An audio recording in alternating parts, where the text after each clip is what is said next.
What you can see here, when I ask my question, who am I? You can see a body here. That's, how you can know me so far. Body made of 70% of water. Calculated about 13,489 days left. Well, that's, on average, a human lives 25,000 days, so minus what I've lived so far, that's pretty much what I've left. So that's how I see myself today. I was born in a small town in Brittany, which is in northwest of France. I speak French, English, and Chinese. And my life purpose, or the purpose of my life, is to really work on myself or enhance myself to the highest possible level so I can function with full capabilities. I have lived 12,261 days. That seems like many, many days. And I ask myself, what have I done? When I look at that, what can I remember of all these days I've spent on Earth? A lot of time has been spent, getting an education, right? I spent a lot of time learning and going through school. So I've, received a degree in the U.S. university. I have also spent quite a big amount of time building and running a business. Well, I built my first business in China at the age of 23. I'm still running that business today. It's an international education company. It has office in 4 locations across Asia. And as part of that business, we have built a rather large student community of over 50 different countries. I have spent joyful life moments, luckily, it'd be sad to say the opposite, with other humans, including my family, friends, sometimes complete strangers, the beauty of life. I've discovered, thankfully, I would say, yoga and meditation, and I've decided I will practice this all the time. It's changed me a lot. And I've experienced high and lows in health, happiness, love, and probably too many days doing non-meaningful things. So moving forward, that's why I wanted to have a purpose into what I do every day. Diving into the topic of today, communities, I want to start by saying that community is actually something natural. It's in our DNA.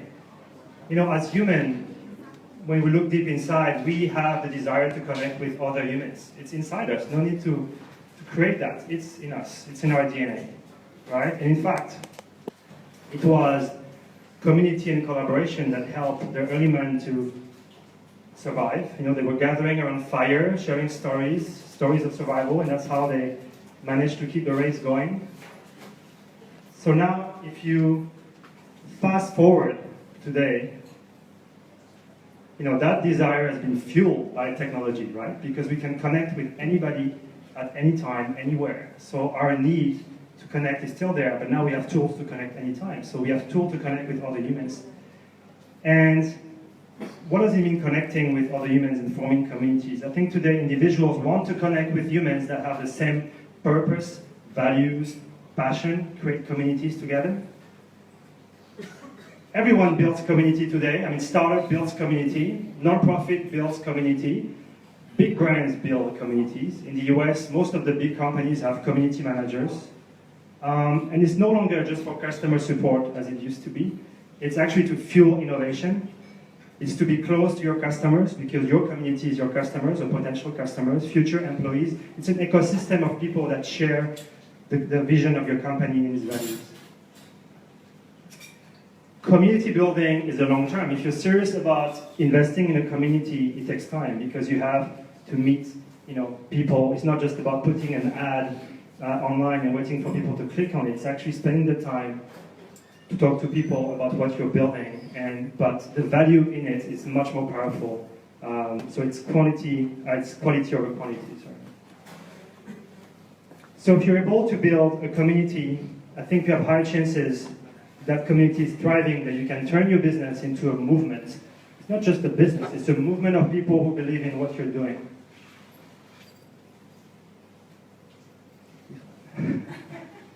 So if you want to, again, the core of community is reputation, is trust. You can't build a community if there's no trust between the members. It's key, it's core. Why? Because we are in the sharing economy, and with our digital access to information, everything is about reputation. Every single thing is about reputation. Truth is going to be mainstream, so that's coming. So in order to maintain and to build a thriving community, you have to foster open communication and radical communication among your community members, so that truth is truth. You know? So that's how you can build a community on the good grounds and growing up. Community participation, only successful when trust is at the highest level. How do you build trust? It's very simple. You just give and you receive. You know, in exchange of reciprocity between two human beings, when you not only take from someone, but you give first, you know, you most likely receive in return. But when you give and you receive, trust is being built. And when trust is at the core and is there, then everything is possible. That's the founder of Craigslist, which is one of the early days community, and it was saying, by the end of this decade, power and influence will shift largely to those people with the best reputation and trust networks from people with money and nominal power. It's a nice one. Human purpose is at the core, should be at the core of everything that you do. Why? Because we always talk about technology, but don't forget that the human is building the technology, right? So the human is the most sophisticated mechanism on this planet. It is. It is not the technology. It is the human. So humans should be at the core of your community. And, you know, with the next generation of workforce coming, the millennials, I mean, I think I'm still considered a millennial. I should. Millennial want purpose. This quote from the CBRE research report was very interesting. It said, work has become a consumer experience. Youth seek a holistic life. They want to work with intelligent people on exciting and rewarding projects. Value and purpose are as important as money. Companies that fail to respond to these trends will do so at their peril. Yes, millennials becoming the largest workforce. 50% of the workforce in 5 years' time will be millennials, 75% in 10 years. And obviously, a lot are based here in Southeast Asia and Asia. 83% of millennials want business to shift its purpose and get actively involved in solving important issues such as economy, health, or environment. 72% of millennials claim they are ambitious with big dreams. 48% want to start a business. And 65% aspire to become leaders. That's the new generation who is coming, who is already there. And with work and life integrating into one, because now we are able to work with a cell phone or a computer, means that the boundaries between your work time and your lifetime is becoming one. You know, so you want to be doing work that matters to you. You want to be doing work that is aligned with your purpose. Right? That's very important. Otherwise, you'll be spending a lot of time doing something that doesn't matter, not so important to you, and we only have so many days, you know, per life to live.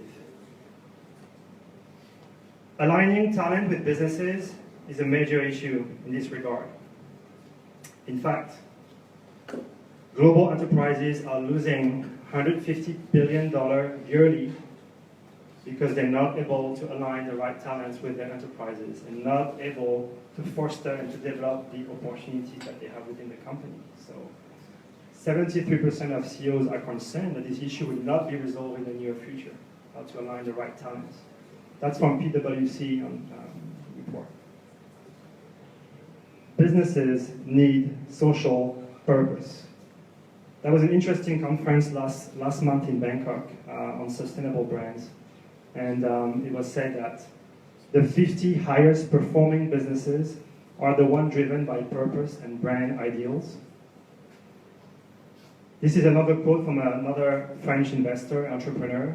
Some of you might know, Loïc Lemer, who is an early investor in LinkedIn, and said, most businesses that don't have a social or environmental mission will probably have died out by 2025 because no one would want to buy their products. This is in 10 years, and we'll see that happens, but it's an interesting quote.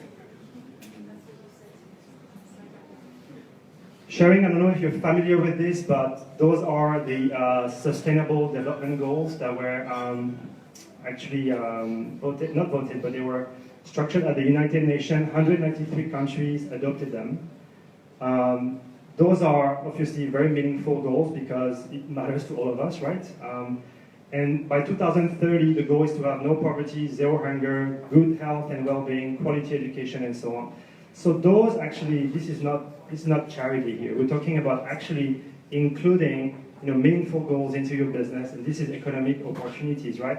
The gap of education is $35 billion, right? In Asia, in Africa, in South America. So there's a business opportunity here, right? But including a meaningful business opportunity that not only matters to you, but to the rest of the humans that we are.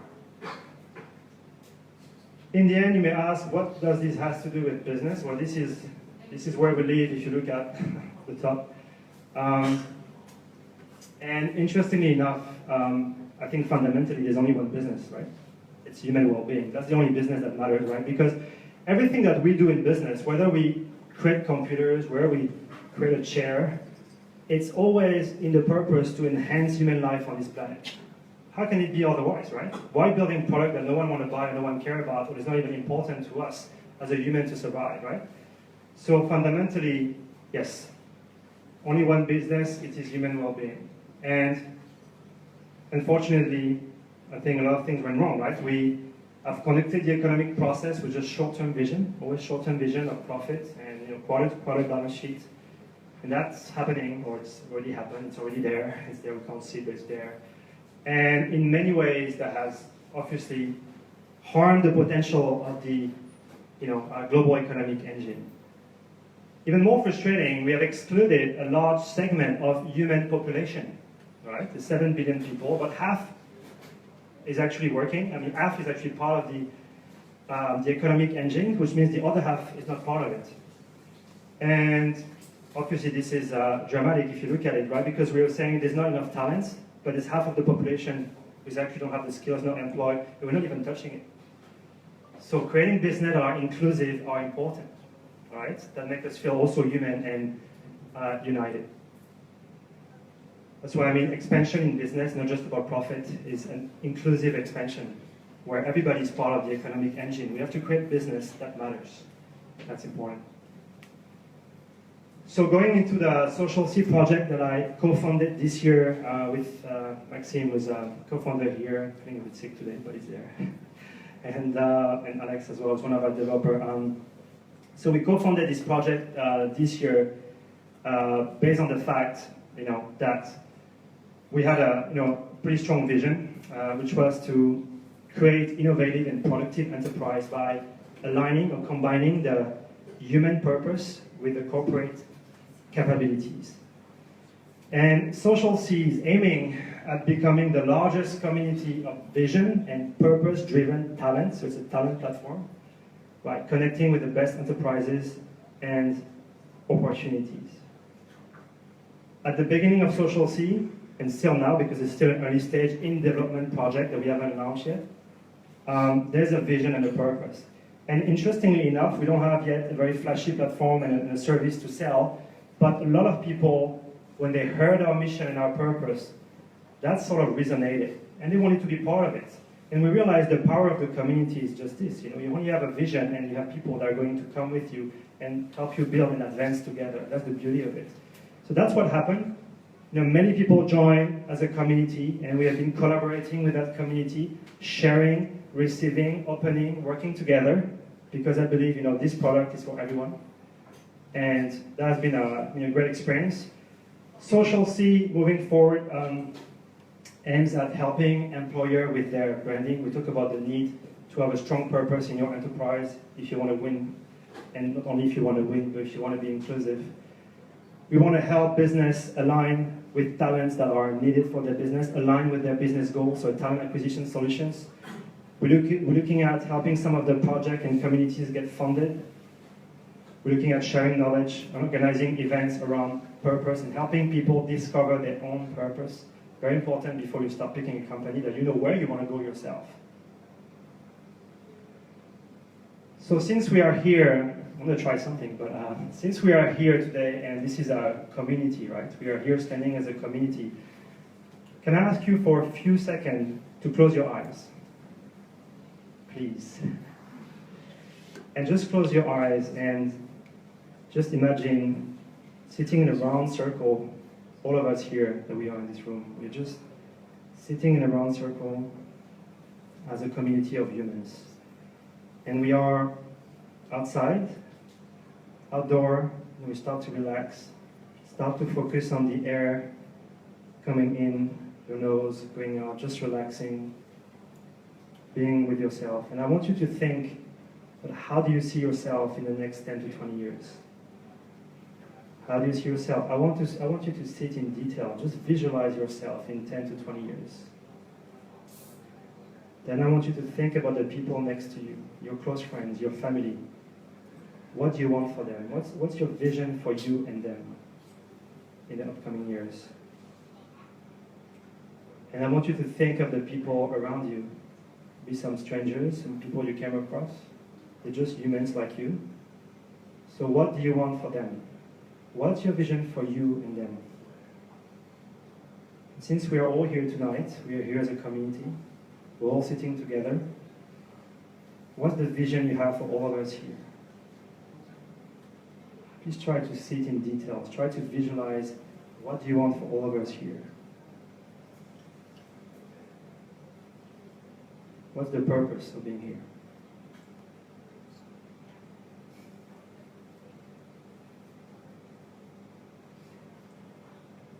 Okay, please open your eyes.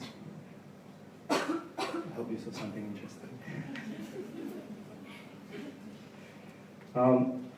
I want to share some of the vision of some of our talents on Social C. This is Philcha. She's from East Timor. Her value is love. Her skills, business, event, consumer behavior. She's a student at Assumption in Bangkok. And her vision is to ensure every Timorese find a job relevant to his or her skill set by establishing the first job bank in Timor.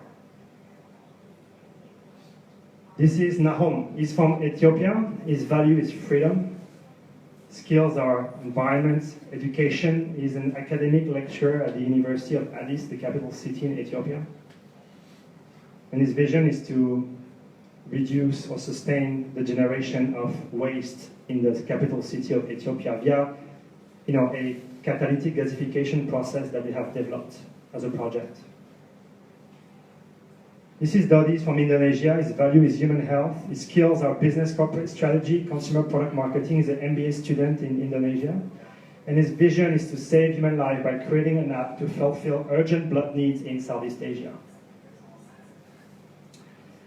This is Soren. He's from Germany. His value is freedom. His skills is B2B marketing, conflict resolution. He's a digital business transformation manager at Atos, one of the largest IT companies. And his vision is to empower business through digital transformation. This is Alex, who is here. He's French. His value is freedom. His skills are in tech programming and in media analysis. He's a student in software engineering in Paris. And his vision is to make healthy food accessible to everyone. So as a human being, you say, just a developer, he's a software engineer, right? But he has a vision. He has a vision. So if some of these visions resonate, just examples, there's plenty of them, but if some of them resonate, then perhaps you can think of aligning with these people and advancing together and creating together. I want to share this interesting quote from David Spinks. I had the chance to meet with him a few months ago in Bangkok. He's the founder of CMX Media. It's a community media business in the US. And he says it's not about getting to 1 million community members as fast as possible, but it's how you create the deepest level of trust with a core group of people who believe in what you're doing. And it will scale from there.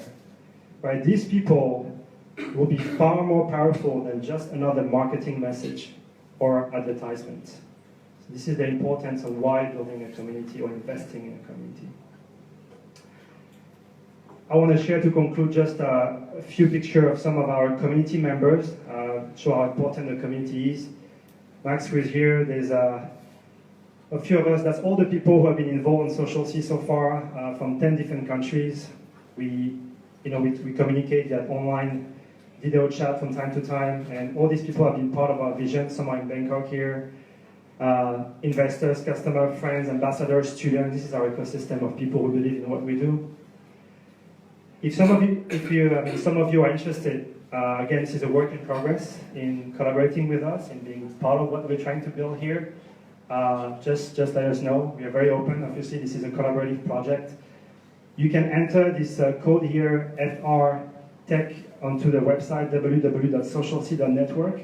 What you can do there as an individual is just share your vision and build communities and projects with people that are aligned with what you're building, or join other communities and projects that are aligned, again, with you, and enable you to gain competencies, to build reputation in the process, and do something that really matters to you. Thanks. Thank you.